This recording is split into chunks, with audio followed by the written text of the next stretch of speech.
Smalls, what it do, what it do. What's going on, weatherman? How you doing, baby? I'm good to go. I'm the weatherman, T Smalls in the house. Welcome to the Let's Talk Living the Tree podcast. It's a beautiful day, Smalls. What you think?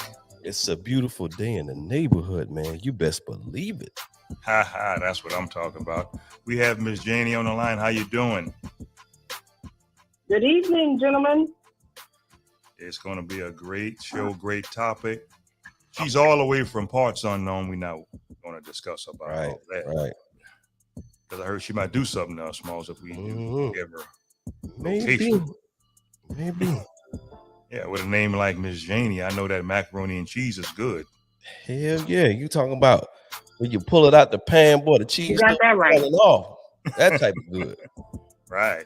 We're talking about sexless marriages. Smalls, where we at, buddy? Where we Man, at? we talking under the tree. Hit it again.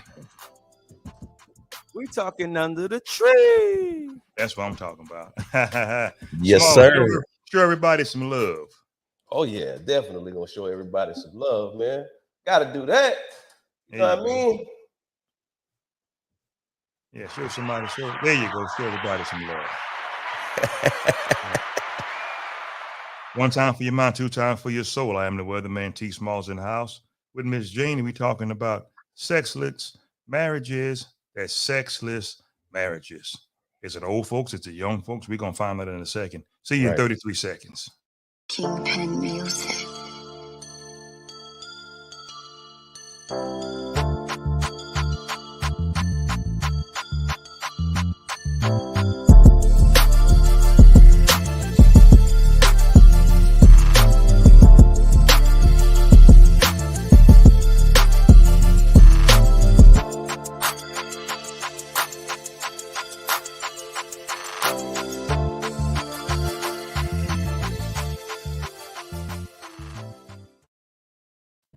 Okay, we have our caller on the line, Miss Jannie.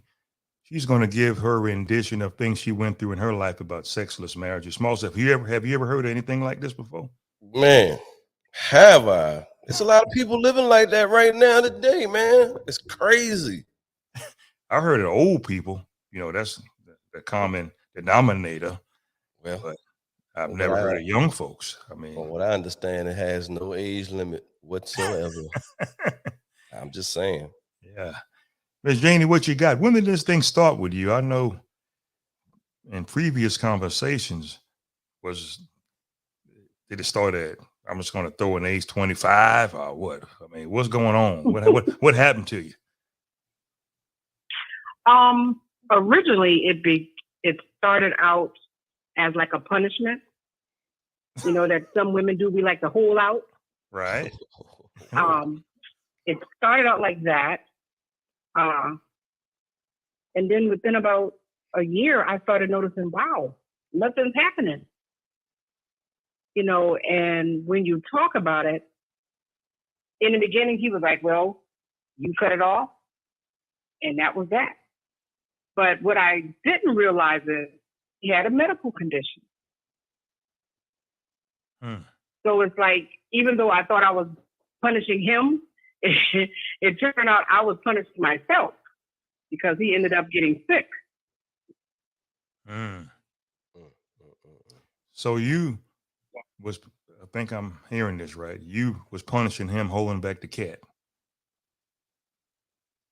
Well, you know, not coming home or coming home late, and I'm not getting any attention. So I said, well, why should I give him any attention if I'm not getting any attention? And that's basically how it started. You know, but 1 week turns into a month turns into 6 months. And next thing I know, it was a whole year. Wow. Well, did your cat start hollering? I mean,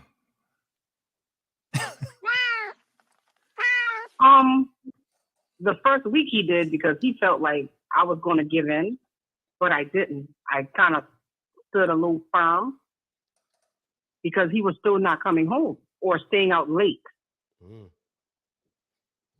You know, so I thought I was punishing him for staying out late. And it just got worse. I didn't realize it was getting worse until literally it was too late. Wow. What was your because age? by then he Go ahead. he acquired a medical condition Mm-hmm. that rendered him with ED. Okay. What was your age when all this started? About what? I might have been 38, 39, give or take. Wow, 39. And I think at that time we were married maybe 4 years. Whoa. Man. Well, at 39 years old, Smalls, as far as I know, the cat on fire. Or So 3 years. 3 years. How does that cat sound when it's on fire, Smalls? I mean, this at 39. Yeah.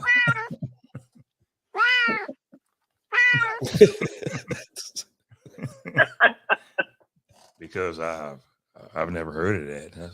You going through something? At 39 years old, I mean, like she said, man, he had a medical condition, so it wasn't purpose. It wasn't on purpose, and at first it began like that, and then she just said that when she found out what was going on, that was it. But at 39, that's hard, man. That's hard. That's real hard because your hormones still jumping like jumping beans at 39, 38, 39. Because most dudes around that age still got the dog in them, Small. Yeah. Yeah. Oh yeah. Yeah, he was 10 years older. So I was 39, he was 49 or 48. Oh, okay. Well, then when you say it like that, then yeah, so that's the difference right there. But still, you gotta if that's your your husband you with or whatever, you gotta communicate these things. You can't just sit there and say, hey, don't say nothing. You gotta say, hey, what's going on? You all right? Everything good? You know what I mean? Where maybe y'all can work something out. Since you seem like you wasn't getting satisfied, did you find alternative ways for your pleasure? To be satisfied. Were you in the? I can barely hear you guys. Oh, we can hear you. Did you find alternative ways to please yourself with your pleasures? For the first few years, no. I just dealt with it, thinking that it would get better. Right. Trying to hang out a little more, trying to do things together, hoping that at the end of the night, it would turn out to be something, but it never did. And then I think after year 3, that's when we realized that he had a medical condition rendering him, with the condition. Wow.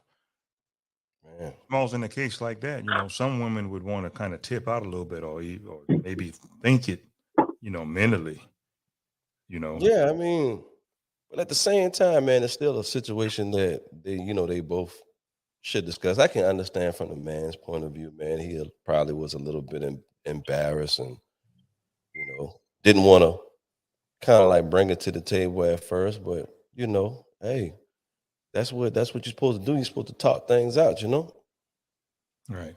Was your ex a pretty healthy dude? Did he eat pretty healthy? Was his diet normal?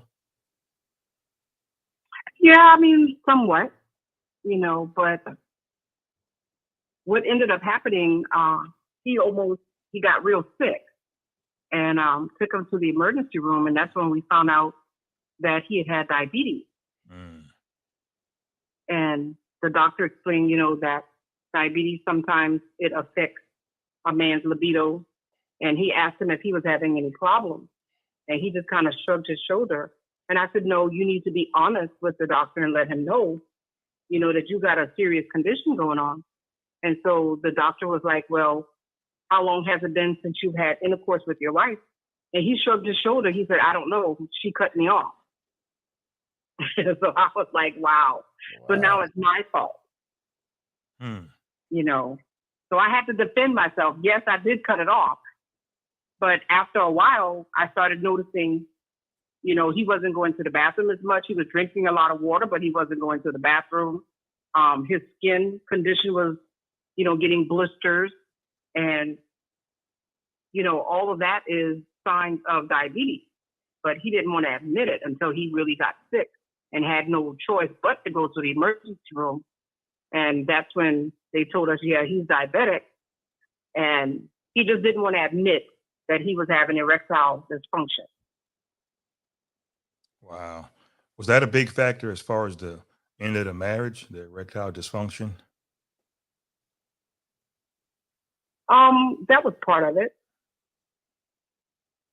because I ended up enduring another 3 years. So it ended up being a total of 6 years of having sexless marriage, Mm. you know, and, you know, yeah, I heard you ask if there were ever any thoughts of stepping out. I did thought about it, but it never happened. You know, I just kept busy, you know, trying to do things to keep myself busy, you know, doing church and, you know, going places, being with family, you know, trying not to think about it. But at the end of the day, you're human and you do think about it. And I felt like a big part of my life was missing because I wasn't having that part. It's like a fulfillment thing, you know. Wow. Man. Wow. Were you pretty much the aggressor having sex, or was he the aggressor before the erectile dysfunction? Yes. So, you know, so yeah, I would be the one to initiate it. You know, if we were in another part of the house, you know, I would do my little touches or, you know, try to ask him, you know, to get him in the mood, you know, just to calm down. That's because I know sometimes I can be a bit much, you know, when it came to that, because it's been it was such a long time. And I was starting to feel like I wasn't attractive. You know, he wasn't attracted to me. You know, I wasn't doing it for him anymore. So, you know, as a woman, you start thinking about stuff like that. You know, is it somebody else? You know, and I would ask him, is it somebody else? You know, are you seeing someone? And he was like, you're my wife. Why would you think that way? And I'm like, because you're not touching me. So if you're not touching me, are you touching someone else? Wow. So I'm like, okay. You know, it's you know, you a lot of women, they say that, like, you know, if they ask a man, hey, are you interested, or am I not attractive anymore, or whatever? And why is it? I mean, that question always seemed to come up, I guess, but it's, I don't know. If you with that person and things of that nature, man, it seems like you shouldn't have no worries in the world, whether you're attractive or whatever. I mean, I would think that's my opinion. Well, you know, at the end of the day, when you love somebody, it's like, okay, you have to do or try to think of other alternatives. So what I ended up doing was I started befriending other women, not for that particular space, but I started, you know, reaching out to other women just to, you know, have someone to talk to. Okay. And in the interim, what I started finding out was, because I felt so alone, I felt like I was the only one in the world going through this. And that's when I realized you're not alone. And it's not just an older woman thing. A lot of young women were going through the same thing, you know, and it was for different reasons. The majority of it was for medical reasons, but a lot of it was, you know, the man just was not interested anymore, but they didn't know how to leave, you know, or they stayed in the marriage because of the children, but them and the wife weren't getting together in that way, you know. So it's like, sex isn't everything, but when you have other issues, and that just makes the situation worse. You know, so it starts to compile and you start to have more frequent arguments, you know, in the relationship, you know, and things start to intensify.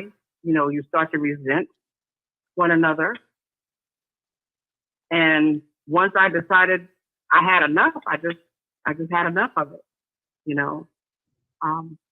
So when my head and my heart got on the same place, I just decided to call it quits. I wanted a divorce. Wow. We often have men have erectile dysfunction problems. I've never heard of women actually having that. Is it called a certain term or medical diagnosis? Women can. Women can. I mean, it's, you know, that thing called libido, but, you know, it's estrogen. You know, if you have low estrogen, that affects your libido. Even though that old saying, you know, the mind is willing, but the body is weak, or the flesh is weak. Sometimes that happens. You know, that you soak in order to do it, but sometimes it just doesn't happen. You know, and unfortunately, you do feel that you're not attractive. You feel like you're not wanted. And all of that thing starts to play with your ego. You know, well, what is wrong with me? Why doesn't he, you know, touch me the way he used to? Why can't we get intimate like we used to? And sometimes when you give up on things, you don't communicate. You stop talking. Mm-hmm. And in my situation, that's pretty much what happened. You know, it's like you're fighting and you've been fighting for so long. Oh, I'm going to change. Things are going to happen. We're going to start doing this, start doing that. But then when the reality of the situation never happens, you know, then you start to think, you know, maybe he wasn't attracted to me, or maybe it's me, you know. But in my situation, he didn't want to get help. I used to talk to him about going to the doctor, you know, getting assistance. You know, I said there are more than, you know, different ways, therapy, you know, pills, you know, but he didn't want to do any. And one day we were talking about it, and he just blurted out, told me, he said, I'm not interested in sex anymore. And I was like, well, wait a minute. That means you're not interested in me because we're married. I said, we're not just dating, we're married. Right. You know, so I was like, wow. Whoa. Smalls. And that's when I just started thinking, you know. Mm-hmm. I told him, I said, go ahead. It was the best thing for us to do was to separate, because if not, you start to get that resentment. And I didn't want to have a lot of arguments. You know, I didn't want to have that stress compiled on what we were already going through. Our finances were starting to get drained, you know, and, you know, those are like the number two things that you go through, and that can demise a relationship. Right, you know, right. Not intercourse, and plus the finances. So that's like a recipe for disaster there. Right. Yeah. Moving forward, Small, since she had this gap with no sex, how strong do you think she is? I mean, you have to have the strength of a tiger or a lion. You got some buildup. I think the proper nickname for you, once you get out of that, it's called a nutcracker. Look, man, I'm gonna say it like this. It's one thing to have a medical condition, but at the same time, just like Ms. Jannie said, they got so many stuff out there right now to help people with that condition. They got everything you need to get you going. You know what I mean? Right now, there's no such thing as you can't get it on, man. You be 80, 90 years old and still get it on. They got something for you. Trust me, they got something for you. Now, at the same time, they do, but he wasn't interested. Right. You know, and you So it's shouldn't like, be what do you ashamed. do when your partner is not interested? Look, you shouldn't be ashamed. What do? You say, hey, we're gonna take a ride and we're gonna go down and see this damn doctor. Because guess what? I can't go another damn year without getting no goddamn sex. I'm sorry to say it like that, but we married and something got to give. You know what I mean? We got to work this thing out. You know what I mean? You know, people 80, 90 years old, man, they getting hard like bricks now. You know what I mean? You should not be in a situation where you're not pleasing your significant other. At whatever point, is ways you can help that situation. So it's no excuse. If me in a situation, look, I ain't gonna be ashamed. Look, hey, I need help, man. Hey, look, I need a little edge on this thing here, doc, man. What can you do for me? Because I got this lady at the house. She ain't gonna sit but so long. You know what I'm saying? That's just me. I'm just saying. Ms. Jannie, when you got back in your group, well, hold on one second. When you got back in your group, did you catch a charge? That's all I want to know. You're asking me that? Yeah, did you catch a charge? when you got back in your groove? After the divorce was over, did you catch a charge when you got back in your groove? If I caught a charge, No. Did you catch a charge with the next man, bodily abuse, because you had all this energy? Did you catch a charge or a case?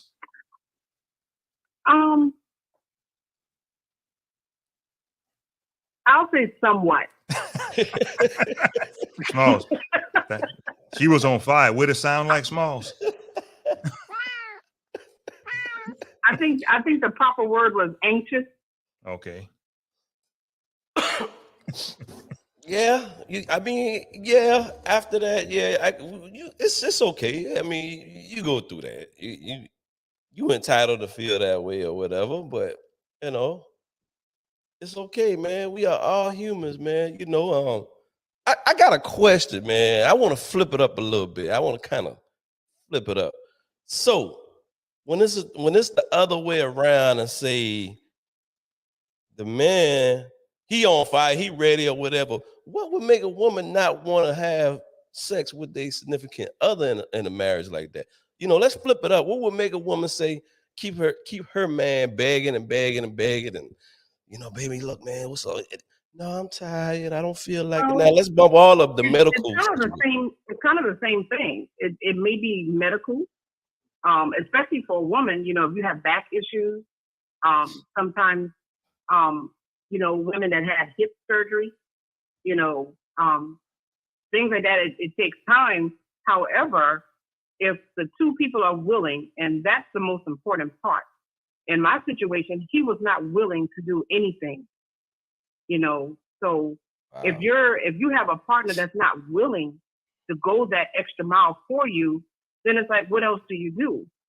So as a woman that's in that situation, if she is the one that's in pain, and can't really reciprocate what the husband wants, then you compromise. There are pillows, there are different positions, Get an ice pack. That's what the woman would do to keep the man at home, but it's like when it's reversed, and he's just not willing to do it, what do you do? As a woman, what do you do? Like you said, there are toys out there, but what if you're that woman that don't want to do the toys? You want the affection, you want the feeling, you want the emotion, from your spouse, because that's, hey, that's one perk of getting married. Yeah. So it's like, what else do you do? Well, my opinion is this: the mouth is a terrible thing to waste. Well.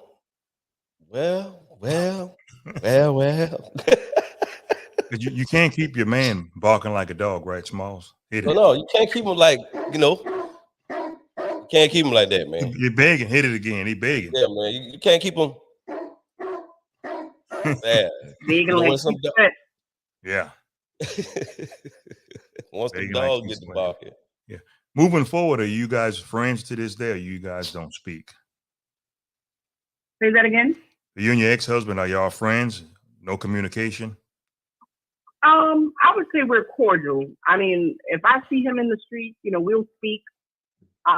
If I see him, I don't go out of my way to make sure that he sees me. If he does, he does. If not, I'm not gonna, because the one good thing about our relationship, we didn't have children. So I don't necessarily have to speak to him if I don't need to. Okay, so cool. If I see him, it is what it is. I think my family members see him more than I do. Cool.